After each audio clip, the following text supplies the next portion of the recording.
എൻ്റെ വീഡിയോയിലേക്ക് എല്ലാവർക്കും സ്വാഗതം. ഇന്നത്തെ വീഡിയോ വ്യാഴാഴ്ച വ്രതമെടുക്കുന്നതിനെ പറ്റിയാണ്. വീഡിയോ ഫുള്ളായി കാണാൻ ശ്രമിക്കുക, എന്നാലേ മനസ്സിലാകൂ. വ്യാഴാഴ്ച വ്രതമെടുക്കുന്നത് മഹാവിഷ്ണുവിൻ്റെ അനുഗ്രഹം ഉണ്ടാകും. ഇത് സാമ്പത്തിക അഭിവൃദ്ധി, വിദ്യാലാഭം എന്നിവ ഉണ്ടാകും. മാസത്തിലെ ആദ്യ വ്യാഴാഴ്ച വ്രതം തുടങ്ങാം. തുടർച്ചയായിട്ട് 3 വ്യാഴാഴ്ച, 16 വ്യാഴാഴ്ച എന്നിങ്ങനെ വ്രതം എടുക്കാം. വ്രതമെടുക്കുന്ന വ്യാഴാഴ്ച രാവിലെ കുളി കഴിഞ്ഞ് മഞ്ഞ വസ്ത്രം ധരിക്കുന്നതാണ് ഏറ്റവും നല്ലത്. മഹാവിഷ്ണുവിനും ബൃഹസ്പതിക്കും നെയ്വിളക്ക് കത്തിച്ച് രാവിലെ പ്രാർത്ഥിക്കുക. ഓം നമോ നാരായണ എന്ന മന്ത്രം 108 തവണ ജപിക്കുക. അന്ന് രാവിലെ വിഷ്ണു ക്ഷേത്രത്തിലോ നവഗ്രഹ ക്ഷേത്രങ്ങളിൽ പോയി പ്രാർത്ഥിക്കുന്നത് ഏറ്റവും നല്ലതാണ്. ഒരു നേരം മാത്രം ചോറ് കഴിക്കുക. ഈ ദിവസം മുടി മുറിക്കുകയും ചെയ്യരുത്. വീടും പരിസരവും വൃത്തിയാക്കുന്നതും ഈ ദിവസം ഒഴിവാക്കേണ്ടതാണ്. ഈ ദിവസം ദേഷ്യപ്പെടാതെയും ഇരിക്കുക. ഈ വ്രതം അനുഷ്ഠിച്ചാൽ ഉത്തമ സന്താന ലബ്ധിയോ, സന്താനങ്ങൾക്ക് ഉയർച്ച, സാമ്പത്തിക വർധനവ് എന്നിവയുണ്ടാകും. മനുഷ്യജന്മത്തിലുണ്ടാകുന്ന പല ദോഷങ്ങളും വ്രതാനുഷ്ഠാനങ്ങളിലൂടെ പരിഹാരം നേടാനാകും. അതിൻ്റേതായ കൃത്യതയോടും ചിട്ടയോടും കൂടി വ്രതം അനുഷ്ഠിച്ചാൽ മാത്രമേ ഫലം ലഭിക്കുകയുള്ളൂ. ദിവസവ്രതങ്ങളിൽ ഏറ്റവും പ്രധാനപ്പെട്ടതാണ് വ്യാഴാഴ്ച വ്രതം. 16 വ്യാഴാഴ്ചകളിൽ മുടക്കം കൂടാതെ തുടർച്ചയായി വ്രതം അനുഷ്ഠിക്കുന്നതാണ് ഏറ്റവും നല്ലത്. ജാതകവശാൽ വ്യാഴത്തിൻ്റെ ദോഷം അനുഭവിക്കുന്നവർക്ക് ഈ വ്രതാനുഷ്ഠാനം വളരെ നല്ലതാണ്. ദോഷത്തിൻ്റെ കാഠിന്യം കുറയ്ക്കാൻ ഇത് സഹായിക്കും. വ്യാഴപ്രീതി ഉണ്ടായാൽ ജീവിതത്തിൽ സൗഭാഗ്യങ്ങൾ ഉണ്ടാകും. ജാതകത്തിൽ വ്യാഴം അനുകൂലമായി വരുന്ന സന്ദർഭങ്ങളിൽ മറ്റ് ഗ്രഹങ്ങൾ മൂലമുള്ള സർവ്വദോഷങ്ങളും ശമിക്കും. എത്ര വലിയ ദോഷത്തെയും അതിജീവിക്കാൻ ഗുരുപ്രസാദത്താൽ കഴിയും. വ്യാഴപ്പിഴവ് മൂലം ഒരാളുടെ ജീവിതത്തിൽ നേരിടേണ്ടി വരുന്ന ഏറ്റവും വലിയ പ്രശ്നമാണ് സാമ്പത്തിക അധഃപതനം. ഇത് മാറ്റിയെടുക്കാൻ ഈശ്വര ഭജന കൊണ്ടും വ്യാഴാഴ്ച തോറും അനുഷ്ഠിക്കുന്ന വ്രതം കൊണ്ടും വ്യാഴപ്രീതി നേടിയെടുക്കാം.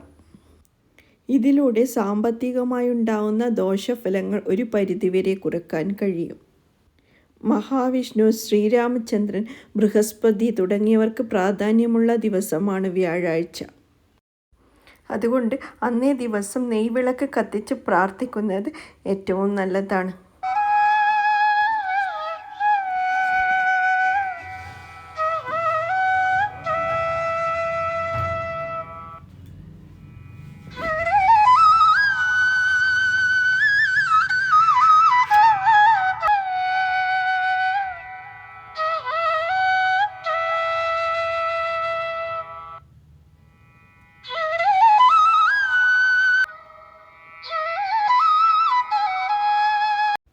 ഒരു നേരം മാത്രം ഭക്ഷണം കഴിച്ച് ഒരിക്കലിരുന്ന് വ്യാഴാഴ്ച വ്രതം അനുഷ്ഠിക്കാം.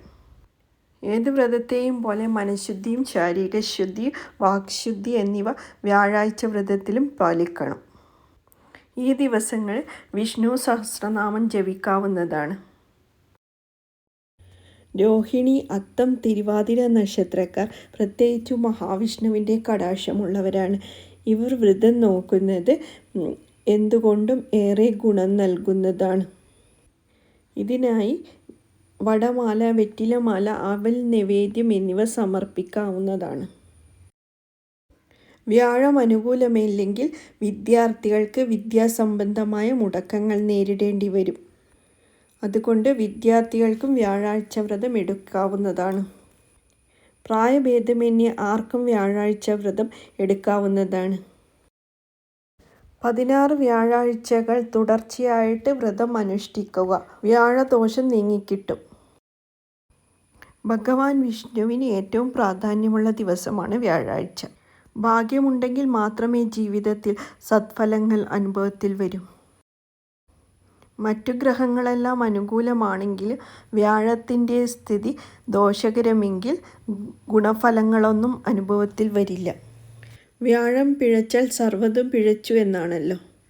അതുകൊണ്ട് വ്യാഴപ്രീതിക്കായി വ്രതമെടുക്കുന്നത് ഏറ്റവും നല്ലതാണ്. ഈ ദിവസങ്ങളിൽ ഭാഗ്യസൂക്ത, പുഷ്പാഞ്ജലി എന്നിവ വഴിപാടായി സമർപ്പിക്കുക.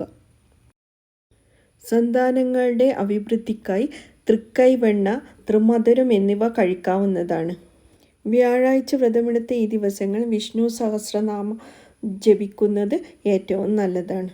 വിഷ്ണു ക്ഷേത്രത്തിൽ തൊഴുന്നതും വിഷ്ണു സഹസ്രനാമം ജപിക്കുന്നതും ഭഗവാന്റെ ഇഷ്ട വഴിപാടായ തൃക്കൈവെണ്ണ നടത്തുന്നതും വ്യാഴാഴ്ച ദിവസം നല്ലതാണ്.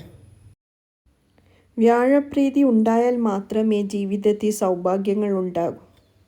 അപ്പോൾ ഇന്നത്തെ വീഡിയോ ഇത്രയുള്ളൂ. എല്ലാവർക്കും നമസ്കാരം.